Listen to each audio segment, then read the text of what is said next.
Mães que mudaram o mundo.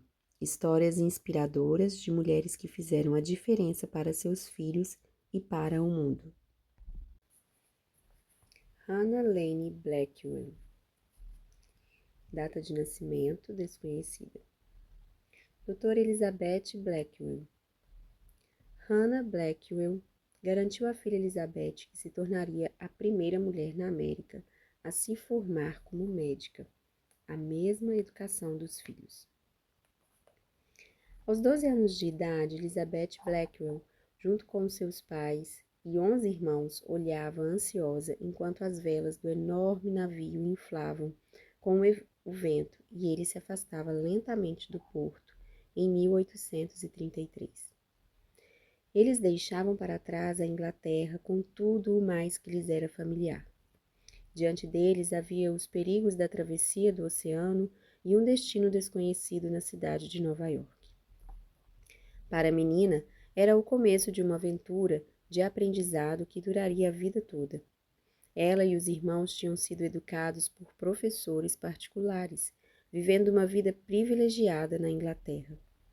Seus pais, Hannah e Samuel Blackwell, ativistas sociais e pessoas religiosas de elevada moral, eram metodistas e críticos da Igreja da Inglaterra.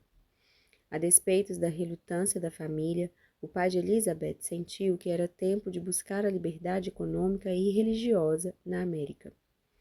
Ele e a esposa acreditavam firmemente que toda criança tinha em seu futuro a obrigação de reformar a sociedade. No entanto, a sociedade se levantava contra eles. O pensamento prevalece na época da vida de Elizabeth Blackwell, expressado por Noah Webster. Era que, abre aspas, a educação é sempre errada quando eleva uma mulher acima de sua esfera de obrigações, fecha aspas. Webster achava que as mulheres só precisavam ser, abre aspas, corretas em suas maneiras, respeitáveis em suas famílias e concordarem com a sociedade, fecha aspas. O pai de Elizabeth abriu outra refinaria de açúcar em Nova York, que já era o seu ramo de atividade, onde se tornou ativo no movimento de abolição da escravatura. Em 1838, a família se mudou para Cincinnati, Ohio, em busca do sucesso financeiro. Aparentemente, porém, o infortúnio iria assolá-los no novo mundo. Acostumados com a segurança financeira, foi um choque para todos quando a família perdeu tudo.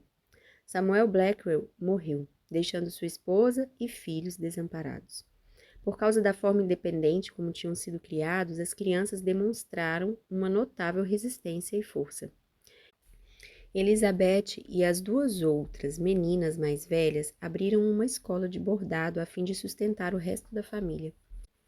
A escola funcionou durante vários anos, até que Elizabeth decidiu trabalhar por conta própria e aceitou um cargo de professora em Henderson, Kentucky.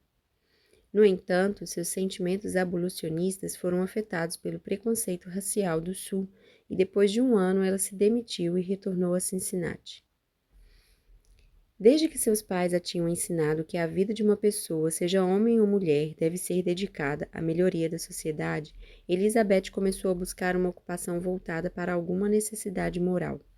Em 1844, uma amiga de Elizabeth, que sofria de câncer terminal, compartilhou com ela o constrangimento de ser tratada por um médico.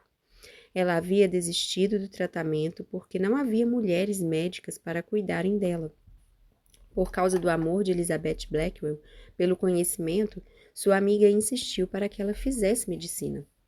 Durante anos, Elizabeth estudou por conta própria. Nenhuma escola de medicina admitia mulheres, mas ela continuou a bater nas portas somente por mero acaso. Numa brincadeira coletiva, todo o corpo de alunos votou a favor.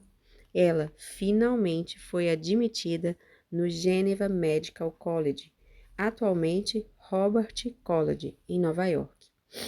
As esposas dos professores e as mulheres da cidade pensavam que ela era, abre aspas, pervertida ou maluca, fecha aspas, para cursar medicina. Assim, ela se devotou totalmente aos estudos e em 1849 se formou como a primeira aluna da classe. Determinada a se tornar cirurgiã, a doutora Blackwell persuadiu a hostil comunidade médica a permitir que continuasse seus estudos em hospitais da Filadélfia.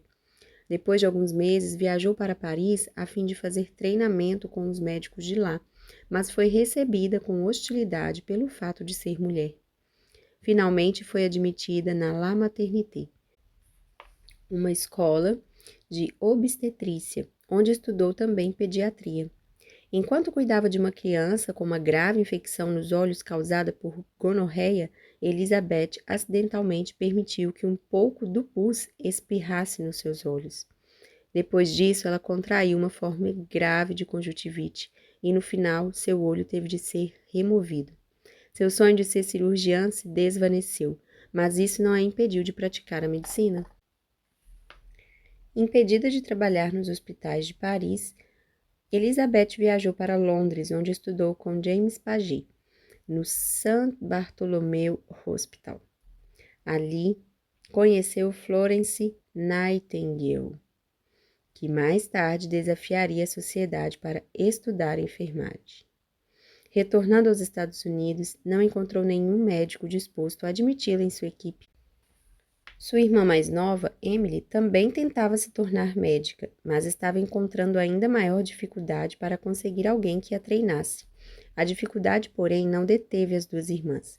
Finalmente, Elizabeth encontrou uma sala num prédio para tratar dos seus pacientes, mas os outros locatários ficaram tão escandalizados ao verem uma médica que protestaram e se mudaram. Ela foi forçada a alugar uma casa. Morava no sótão e usava os demais cômodos para suas atividades médicas. No entanto, as pessoas doentes desconfiavam de uma mulher médica tanto quanto os outros médicos.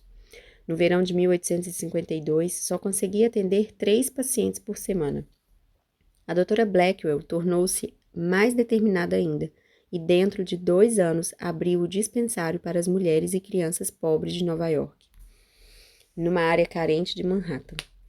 Foi um lento começo, mas as mulheres finalmente chegaram e a doutora Blackwell teve de se mudar para um local mais amplo. Em 1867, depois de mais um período nos estudos na Europa, a doutora Blackwell inaugurou a enfermaria para mulheres e crianças indigentes, em Nova York. Sua irmã Emily finalmente tinha recebido o treinamento médico e se uniu a Elizabeth nesse projeto. Como mulheres que desafiaram as convenções da época, as irmãs Blackwell esperaram abrir sua própria escola de medicina para mulheres, mas explodiu a Guerra Civil e elas passaram a treinar enfermeiras. Em 1868, porém, finalmente inauguraram a Faculdade de Medicina para Mulheres em Nova York, que se tornou altamente bem-sucedida e respeitada.